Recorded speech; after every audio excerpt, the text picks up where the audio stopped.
Hey, everybody, man. I'm so excited about the brother that's on the channel today. I don't know what to do. I even put on a dress shirt for this guy, man, because he got a story and it's his story. That's the catch. This is something that happened to him that he is willing to share with my viewers at Strong Inspiration, brothers and sisters. Y'all need to give a hand clap for this brother right here, because I'm going to give you a little clue. He put his life on the line for black folks, for strangers. That's the thing about that protesting and stuff. You're doing it for people that you don't even know and paying a price. That's the lead in. Before I'm gonna have him introduce himself, I'm gonna ask you, you know who I am. I'm Anthony Brogdon. And you know this is Strong Inspirations YouTube channel. You know I want you to subscribe because it's free. You got nothing to lose. It just helps me know how many people are watching. And I know there are more people watching than there's subscribers. I can feel it. People telling me things. And I ask that you like this video for sure, because he's going to tell you something that's going to blow your mind. I ain't really got but a few questions for him. I'm going to let him roll on his own. He that good, because it happened to him in his life. I'm going to ask that you hit that notifications bell so that when I put a new video, and in particular when I put this video up, you get a bing and let you know it's time to watch it. And I ask that you tell somebody about Strong Inspirations. Please, my brothers and sisters, don't keep this to yourself. Don't be like, I got something I can't tell you about. Tell them about this. Strong Inspirations, I ask you, please. And then I want to let you know, if you don't know already, I got this movie out. It's called Business in the Black, The Rise of Black Business in America. This is the DVD. And I know DVDs is kind of gone extinct. So it is streaming on Amazon. So you can watch it on your computer, your laptop, on your smart TV. 75 minutes of powerful information of brothers and sisters back from slavery to the 1960s, doing it in business and in their lives and defeating the efforts of the racists when they try to bomb your community or whatever they try to do, like in Tulsa and Boley, Oklahoma, and a bunch of other cities. And in Detroit, they ran a freeway right through the middle of our black area. We thought we was getting somewhere. They were looking at the houses. They were preparing to run that freeway right through it. And they did that in many cities across the country. And we talk about that in this movie. We name other cities. Then I wrote the book. And the book is a Black business book, over 200 facts. It's going to blow your mind. I'm telling you, it's well worth watching the movie and well worth reading the book. You can have this book done in a couple hours, and then you're going to keep reading it over and over again. I had one guy, he sent me a message. He carried with him wherever he go, and then he'd tell people, hey, I got something that you need to see, and it's in print. I've been telling you about it all along, and it's in print, and I got him covered. And Black Business Book is also on Amazon, but I invite you to go to my website directly at www.businessintheblack.net. That's well, I got two websites, but go to that one, businessintheblack.net. All right. Without further ado, my man is sitting there. He got the backdrop. He looking good. He ready to go. Come on, introduce yourself and tell us a little bit about yourself, please. My name is Hezekiah Watkins. I live in Jackson, Mississippi. I'm 73 years of age. You look good for 73. I hope I look good like that when I get 73, brother. Thank you, sir. Yeah, you. Man. And so Jackson, Mississippi, how you were born and raised there? I was born in Milwaukee, Wisconsin. Okay. Moved here when I was around 10. Somewhere thereabout. You never thought of leaving Jackson? No, sir. No, sir. No reason to leave. No matter what happened to you, you didn't want to leave and go someplace else? No, sir. No. My journey started here. And I guess you can say my journey will end here. Go ahead and tell the story, please. Well, when I was 13 years old, I heard about the Freedom Riders in Alabama, and I became very concerned about what I saw on TV.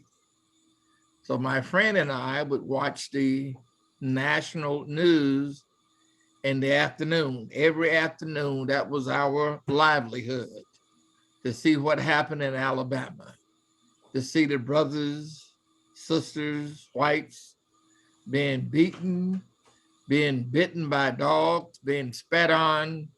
All of these kinds of things was happening to them, but I didn't know the real reason behind it. Well, let me stop you there. At Okay. 13, you got a real sense of consciousness. I don't think I'm that smart at 13 to be affected like that. How did that? Yeah, how you get The reason it affected me because at 13 there was no heroes or sheroes for the Black community, or should I say for Black kids that was growing up. I got you. And by watching the Freedom Riders in Alabama, both Black and white was doing something. I did not quite know what they was doing other than being beaten Did and you murdered. know why they were doing what they were doing? I had no idea Okay. until I saw maybe a sign that said no blacks or something similar to that. But the real thing was that I fell in love with those individuals. For whatever reason, I don't know. I guess because they were standing up to the police officers. Let me ask you this: in the Freedom Riders, is there some one person that you recognize that they showed, or him and her was on the news more than once and was talking about it? I would say John Lewis at the time, but I did not know him. Yeah. But he was shown more times than any other freedom rider. And I got to enjoy Foreman. I got to know them by watching them on the TV. So the news would actually cover what would happen. Right. And the white people that was doing what they were doing, putting the dog, they didn't care if they were on the news for people to see. No, they didn't care. They didn't care. I guess they got some type of enjoyment. When you say their makeup, was it police officers that was doing this, or whatever, or a combination of police officers and normal citizens going out? Oh yes. Later on, when I became a freedom rider here in Jackson, yes, it was police officers and citizens who I'm told was deputized to carry out law enforcement duties. I know they carried guns, they carried sticks, homemade sticks, and whatever they could use, against us. Wow. So, yeah. Unbelievable. Now, when you said it happened in Alabama, did you see news reports of other cities? No, just Alabama. Okay. Yeah, it came to the forefront. There was problems with the Freedom Riders headed to the South. They started out of Washington, D.C. Okay. And it was supposed to end. What time frame is this? What time frame is this? This is 1960. Okay. Okay. At the Supreme Court ruling saying that all interstate travel must be integrated. And James Foreman, along with several others, decided to more or less test the waters. So they boarded a Greyhound bus and they headed from DC en route to New Orleans. But there were several stops along the way. And they had a few problems along the way. But the real problem when they got in Alabama, and the serious problem, what city was when they got in Mississippi. What city in Alabama did you know? Well, it was Birmingham, Montgomery, Okay. Selma. Some real problems in Selma. Okay. But those was the three cities that come to mind Okay. right off. And Anderson, Alabama. That's where the Greyhound bus was bombed, and people was beaten. What was the sentiment of the general public? If you could say, I mean, what was like? Was the news reporter man saying, "Okay, we know there's going to be violence. We're sitting here waiting on them to get off the bus, and then it happens," or is somebody saying this is wrong? What the feeling is? Well, the news reporter was sitting waiting, as you stated, for something to happen because they are interested in news. So they was waiting for the news to happen. And that was the Freedom Riders that get off the bus and be arrested or beaten or even murdered. That's news to them. That's their job. Yeah. I didn't understand it then, but later on I understood. Yeah. That's what they was there for. And a lot of times the reporters was beaten. Oh, really? Okay. Yeah. We're gonna go to your story, but so let's say that 20 people start out in Washington, D.C., and then when they get to Alabama, 20 of them get off the bus and they get beaten. So that's the end of the Freedom Riders, or more people join in along the way? Along the way, yes. Then locals came in, and then some came from other cities, other states, to join forces with the locals. Okay. So now it might be nothing but Freedom Riders on one bus. On one bus, yes. Oh, And yeah. the whites would get off the bus. The males would go into if you was a white male, then you went into the restroom that read colored only. And if you was a black male, you would go into the restroom that read whites only. Oh, okay. Mm-hmm. And then you was arrested. So now you're 13 and you're watching this on, is this local news or is there a national? No, this is national. Actually, that's a good question because the local news did not carry anything that was happening in Alabama. You had to get the national news to find out what was happening. Yeah. Is that like So Tonight Show? I mean, not Tonight Show, Tonight, NBC or something like that come on. What time did it come on? Do you remember? At 5:30, I remember quite well. 5:30, and this guy name was Chet Huntley or Chet. Okay. Was the national correspondent for CBS. He was working for CBS. Okay. And that was our news channel. Even at 13, should have been out playing or whatever. I'm going to ask you that. Doing homework, whatever. But we made sure we was at the TV at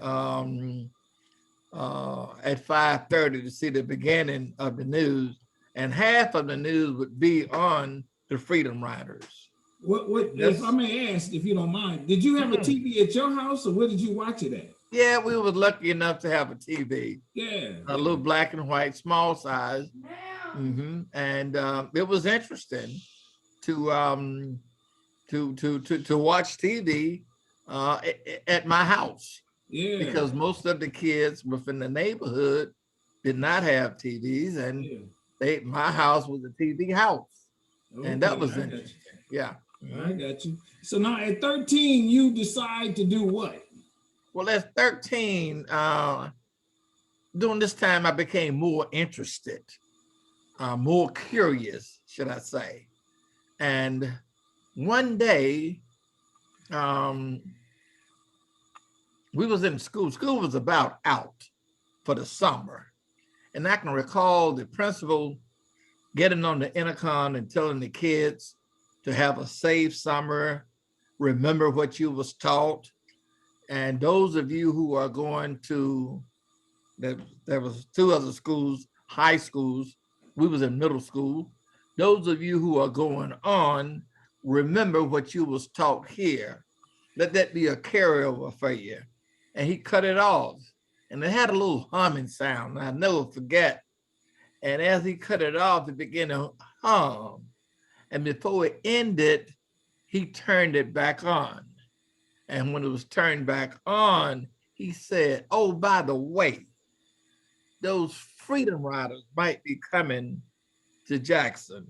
And if they do, it's best that you stay away. I looked at my friend and my friend looked at me and we just kind of smiled. Like, yeah, okay, yeah, right. So school was out, we was playing, still watching the news. And we heard that the Freedom Riders are going to be coming to Jackson, Mississippi. And we just had to go and see. We went, at least I went, I can speak for myself. Yeah. I went to see what a Freedom Rider looked like, talk like, dress like, the whole 9 yards. Because, and maybe if I got a chance to just reach out and touch one, man, I would be the talk of the playground. Right. You know, that you was able to touch a Freedom Rider. Okay. Because everybody knew they was bad boys, not in terms of physically being bad, but in terms of being brave. And that was the thing, man. The Freedom Rider was a thing of the present, and it was a thing of the future. I got you. And I just wanted to not get involved. I just wanted to say I saw one in person. I talked to one in person.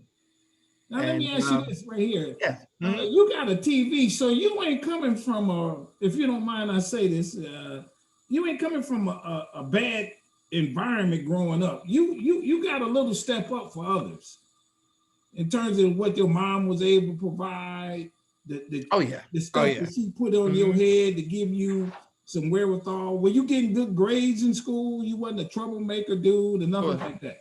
I wasn't a troublemaker. Grades was fair. Yeah. But my mom was very strict. Okay. She was one of those females that will whoop you. Yeah, I got you. Yeah, real good. And you know, once you instill things in a child, normally with some children, not all, some children, it'll stay with you. And just so happened that what was instilled in me stayed with me. I like it, man. I like it. So you go down to find the Freedom Riders. Right. Get to the bus station. Well, before then, they was having this meeting. So my friend and I went to the meeting. We didn't have transportation, so we had to ride our bicycles. So we get to the meeting and the meeting is over. But the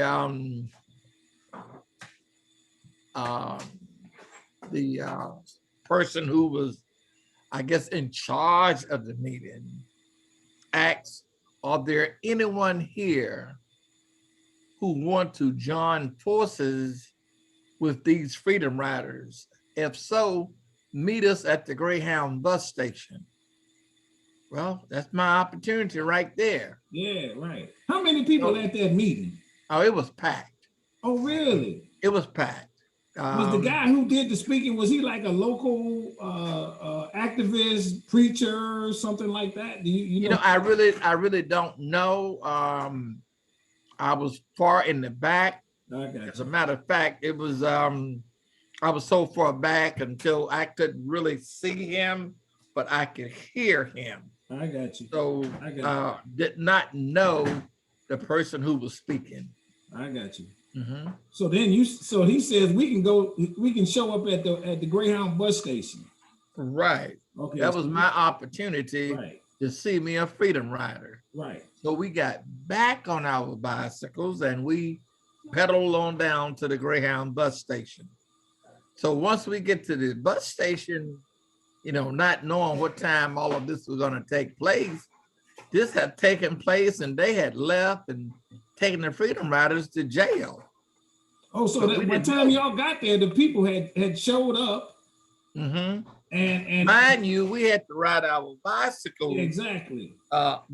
It's a pretty good distance, but we thought it would be worth the trip. I got you. So, we kept going. So we get to the bus station and look over in the station. We couldn't see anything. So we walked up and down the sidewalk with our heads straight ahead. I got you. And our eyes cut to the left. And on the way back, of course, to the right. Couldn't see anything. And my friend, as a joke, pushed me inside of the bus station. Well, let me stop you right there, brother. This is where I say a prayer for you, man. He pushed you in the he pushed you in the door. Yeah, it was a joke. It was a joke. I understand that, but he pushes you in the door. Yeah. Now, as you had said, the stuff had already went down and they had arrested some people. Right. But you don't know that. You just know it's over. I just know it's open and there's no one in there from what we could see. I got you.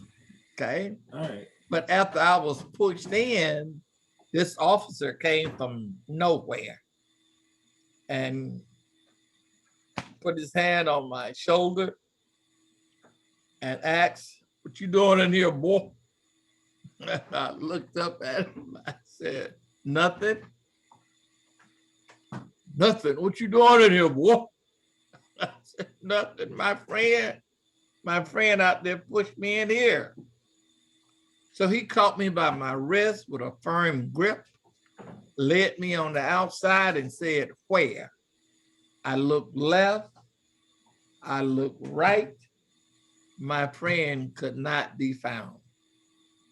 He was gone. I got you. And they loaded me up thereafter. Well, they asked me two questions first. Yeah. My name and my birthplace. I gave them my name, and when I told them my birthplace was Milwaukee, Wisconsin, and that's when everything broke loose. Okay, you a freedom rider? I said, "No, sir, I'm not." "You say you from Milwaukee, Wisconsin?" "Yes, sir." "Yeah, you a freedom rider." And I could not convince them that I was not. And I was arrested and taken to the state prison. Let me stop you there before that. Now, why come this police officer see a 13-year-old kid? Why is he riding the bus by himself as a freedom rider? I that really don't make no sense, do it? I cannot answer that for you, but I can say this. All of the freedom riders that came in on different buses was from out of state. And I can only assume, since I gave him Milwaukee, Wisconsin, my birthplace, that's what he asked me for. But he didn't give me an opportunity to tell him, I've been here for quite some time. I didn't get an opportunity to tell him my father, my mother, and my two older brothers was from Mississippi. I didn't get an opportunity to tell him that my father moved the family to Wisconsin for a better life. I got you. And he just automatically assumed you're a freedom rider, so you're going to jail. Let me ask you this. At this point, because you in all of the freedom riders, do you kind of puff your chest up and almost say, "Yeah, and what about it?" That kind of thing? No, not then. I was too afraid. So you're afraid right now. You know this ain't good. No, I know it's not good. Okay. Actually, I was thinking about what my mother was going to do to me. More so than my going to jail. I went to the prison, which I had, no one had even mentioned a prison to me. So I didn't know anything about Parchman Prison. I knew about a jail based on westerns that I saw on TV. Yeah. But other than that, and I thought that's where I was going, was to a jail. But after I was put in this paddy wagon, and it took us over 2 hours to get there, which seemed like a whole day. Yeah.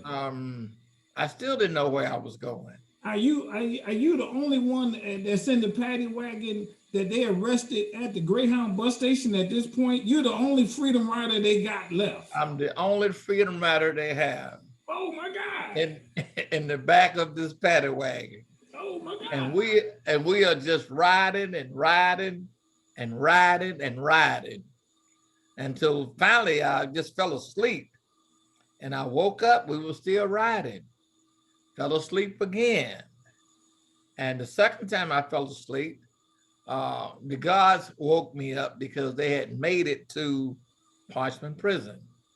And when I got out of the paddy wagon, this kind of looked like a school. The buildings did. But I recall seeing this wire, this barbed wire on top of the of a fence, and not knowing, still didn't know what was going on. Thinking this is a maybe reformatory school or something. Get out of the paddy wagon. They put handcuffs on me, led me inside. Then they took the handcuffs off and led me to another area and said, get one of those mattresses over there. And I got a mattress, and the mattress was so heavy, I could barely carry it. But I was able to get it to a cell. They opened the cell and say, sleep on the floor over there. You know, I'm obeying their command. Yes, sir. I'm very polite. No, sir. Yes, sir. So I put the mattress on the floor, and that was a blanket which had a bad odor that I didn't put over me. But later on that night or that early morning, you know, it was cold enough for me to ignore that odor. And I put the blanket over me. Then the next morning, that's when everything really broke loose, because I didn't realize I was in a cell with two other inmates who was there for murder and had been tried, found guilty, and sentenced to death. And I had to deal with that. But first they was questioning me about what did I do? Why are you here? Right. And I'm telling them I didn't do anything. And I remember them laughing, saying, you did something. You know, I told them folks the same thing. I didn't do anything either. But I recall shooting this guy several times. And one guy, yeah, I stabbed my victim so many times. And I'm looking at him, and I'm saying to myself, they playing. They can't be telling me the truth. Right. But later on, I found out they was actually being honest with me. They beat me. They took my food. They touched my body. They did basically everything imaginable that happened. I'm assuming in a jail. Yeah. Mm-hmm. Did you ever find any other freedom riders in the prison, or were you the only one? That was plenty. That was plenty there. But I was the only one on that wing, more or less. I was the only one, put it to you like this, I was the only one that was housed with general population, because this whole section here was like a dormitory, and it was earmarked death row. And the gas chamber was there within the building. So once your name was called, you didn't have to walk far to the chamber. Oh man, okay. So now, I guess my last question on that regard: why they treat you so bad? They want to make an example out of you or something? What do you think that? You know, that's what I was told. I was told that the governor wanted to make an example out of not just me, but the other freedom riders who was there.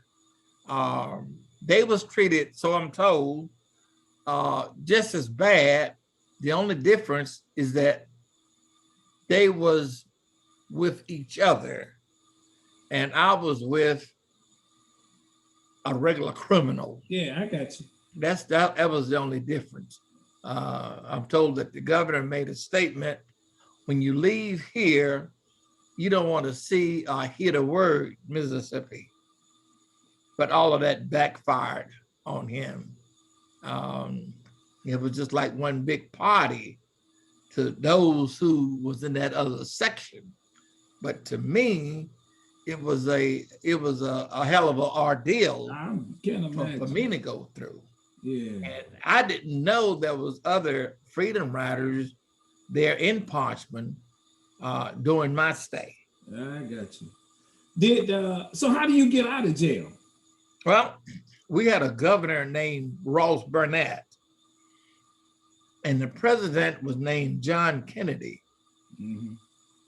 After the Alabama situation, then there comes Mississippi. I'm told that the president of the United States called the governor and told the governor he did not want to see what happened in Alabama happened in Mississippi. And I'm told that the governor gave the president his word that it would not, that he would protect their freedom riders at all costs.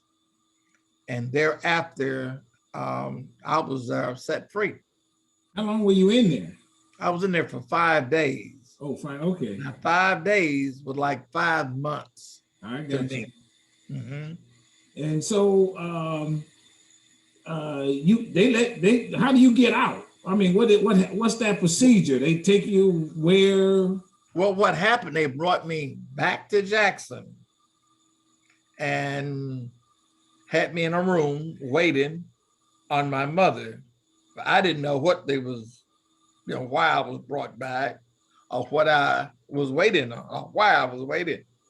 Oh, so you wasn't told they about to release you. I didn't know what was going to happen. No, I didn't know what it was. Okay. It was going to put me in another jail Right. or what. Yeah. But they had, while I was gone, my mom was out looking for me. Right. Had a little search committee out looking. And my friend who was with me right. Also was my neighbor. Right. And he did not tell my mother nor his mother or anyone what had happened. So as a matter of fact, I'm told that he was out searching for me every day, just like everybody else. But no one knew. So they called my mother and told her to come to the jail. And she did. She got the pastor because she thought it was actually bad news that she was going to the jail to identify my remains. Right. Since I had been missing for 5 days, no nothing. And they also found a body while they was looking for me. Ooh. So, it was just, oh man, it was tragedy for my mom. I can't imagine. Yeah. So my mother walked in this room, and here I am standing up facing her, and she spot me, and that was several desks in front of her that was between me and my mom, along with some chairs. Yeah. And, stuff like this you'll never forget. Yeah. I know I won't. My mother spotted me. And after spotting me, she actually hurdled every desk that was in front of her. Yeah, black woman. That's black woman. Black woman, yeah. Black woman. A strong black woman. Yeah, right. They can fly. Man, they can fly. Dude, what are you talking about? And we embraced. Yeah. And we fell to the floor because I was handcuffed with my hands behind me, and we rocking, and eventually we fell. Yeah. And crying, of course. I remember the police officer telling another one, just let them lay there, kind of let them enjoy themselves. And I didn't mind because I really, really wanted to see my mother. I just I can understand it. Just want to see her. Yeah. So we Let going me our stop you way right there. home. And when have you manned up? When is there a point where you become from a 13-year-old to a man? Oh, yes, sir. Yes, sir. Not right there, but later on. Yeah. We walking down the police steps, and my mom is looking upside my head. So, baby, how you get this knot right here? You got a cut back here. You know how mothers would do a child, and just checking me out, all of this, and ask me about my eating habits. Have you been eating? Yeah. I'm gonna fix you a good meal. Yeah. And I'm saying to myself, she's really not mad at me. And we get home, and I'm walking on the porch, getting ready to go in the house. And my mother said, "Oh yeah, when you get inside, drop it." And I turned around. I said, "Ma'am, you heard me, boy. I said drop them." I mean, she turned just like that. So drop them mean, take off your pants off. Yeah, not your pants, dog. I'm talking about everything, every garment that you have on. Oh, really? Yes, sir. You have to take them off, like the way you came into this world. Oh, really? Now I ain't had that. Okay. Yeah. And when she walked in what you call a pissam switch that you break off a vine, off a branch, the vine off a branch. Yeah. And she came in with 3 of them. Yeah. And she sat on the corner of the bed, and she braided those 3, just like the ladies wear their hair braided. She braided those. Yeah. Yes, sir. She braided them.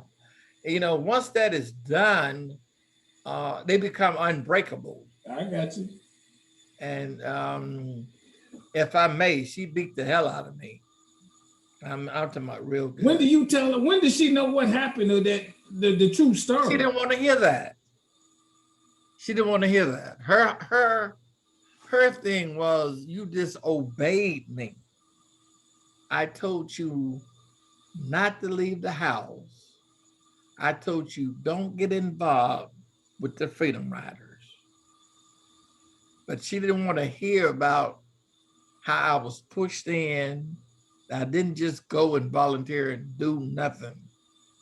And that stayed with her for a long time, that I disobeyed her. Oh, so she never did kind of come around and say, wow, man, that was deep. No, she really didn't. She really didn't. Until the day she departed this earth.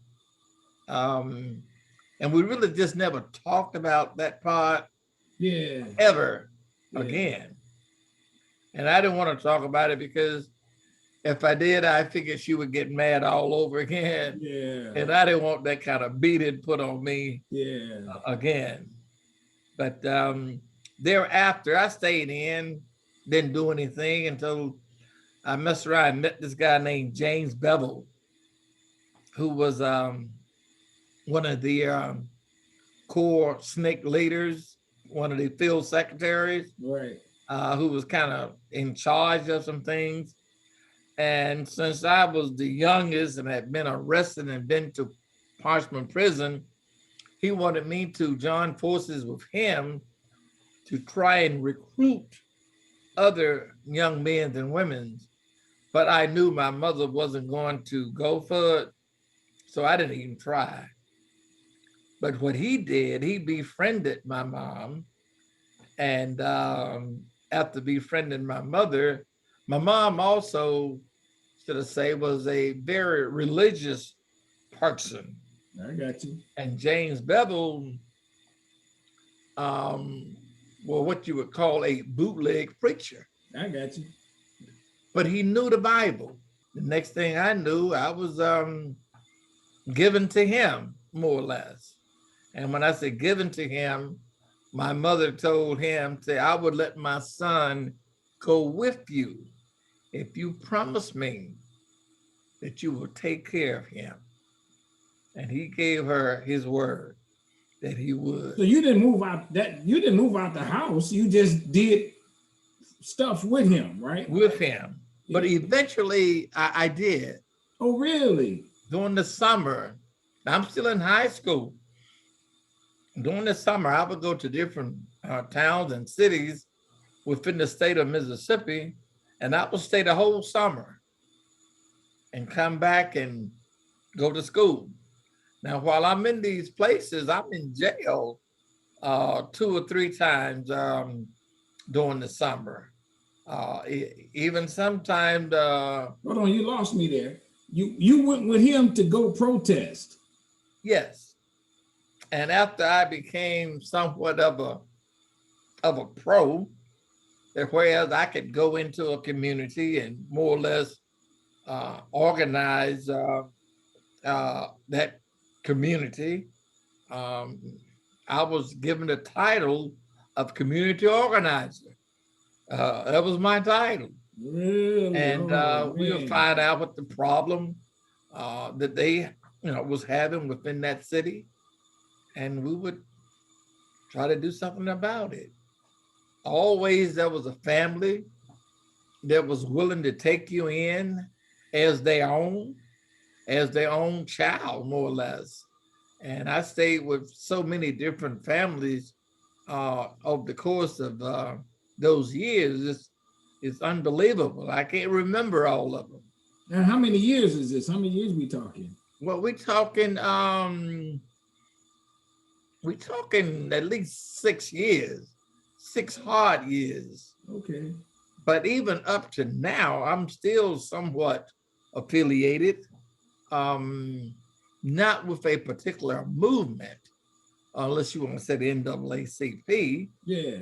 You might say Black Lives Matter. Yeah. But I'm out there with voter registration, trying to get our brothers and sisters registered. I mean, as we kind of come to a close, what did you ever know what you wanted to be in life at 13? And I just wanted to be a freedom. I just want to be like those freedom riders. And as I grew older, that's the only thing I wanted to be. And let me make mention to this, if I may. My second time going to jail, we were protesting a A&P grocery store. And James went to the manager and asked the manager, why you don't have any Black employees? He said, I'll tell you. The reason we don't hire Blacks, because they can't count. They can't read. So we don't have no use for them. So, that was degrading somewhat. Yeah. So that same week, we got together and said, Saturday, we're going to get us some signs. We're going to go up and protest that store. Said, okay. It was 5 of us. So we went up with our little sign. They called the police. Police took us to jail just like that. So they let us out Monday. So we back at the drawing board. What can we do? What did we go wrong? And someone made the statement, you don't have enough protesters. Yeah. And he said, yeah. So we got about 25 more for the following Saturday. And we went back to that A&P. And we decided to send 5 out at a time with your sign. Police come, take those 5. Before the police could get off the parking lot, we got 5 more out there. I like it. This went on. And that day, the parking lot was just filled with onlookers. And believe it or not, they did not shop at A&P that day because everybody, Black and white, was just standing around talking among themselves, trying to find out what is going on. Who are these folks? And how much of them freedom riders? I don't know. And they were saying, Black and white was saying, well, I don't want to get involved in Freedom Riders. Yeah. And they just did not shop in the store. And the following week, the manager came looking for James and told James, if you send me 3, just 3, I'll have him on the spot. James sent him 3, and they was hired. Boy, I love it. Like that. And that's when I really, really realized the power that was there. And for me, there was no turning back because I was ready. Like they said, like Freddie, I was ready. So we can sum it in some. You gave your life for the movement. For the movement, I did. Not just for the movement. I gave my life for my mother, my brothers, my cousins, all of them, all Black folks and white folks. It wasn't just Black, it was white as well that was out in need. When you talk about justice, we all wasn't getting justice, whether you was Black or white. Just like now, we're all not getting justice. I'm gonna stop right there, my brother. Okay. If we can do it again one day, we can talk about something else. Because I love you, man. Square business. Okay. I appreciate what you've done. Everybody, this is what we do on Strong Inspirations. I'm trying to find these people, and I don't know how I found him. I think I saw him online where he works at a museum. You work at a museum, don't you? I work at the 2 Mississippi Museum. Yeah, you work at the museum, and you give tours and all that kind of thing. No, I'm not a curator, but I worked there. I'm a consul there at the museum. Well, he worked at the museum, and he's been doing this all his life, man. And he even got a whooping from his mom in case, and that's another beautiful thing. So on Strong Inspirations, this is what we do. We give it to you straight, no chasing. And this is I got nothing else on my friends, but just to tell you that hit the subscribe button. Come on, hit the like button. If you don't do nothing, like this video, please. Hit the notifications bell. Tell somebody about the channel. Watch my movie. Read my book. We're going to put a plaque up in this brother's honor. Watch me. We're going to find a way to get this done. If he don't mind it, we're going to make something happen for him. And sounds great. More sounds coming great. Out the way on this guy, because this is I know the other story, but this is an incredible one. And everybody, I just want to say, but to you, I want to say, my friend, please stay strong, stay safe, stay on your grind. We really appreciate what you've done for us. We love you for that. Everybody, we out. Bye-bye. Thanks a lot.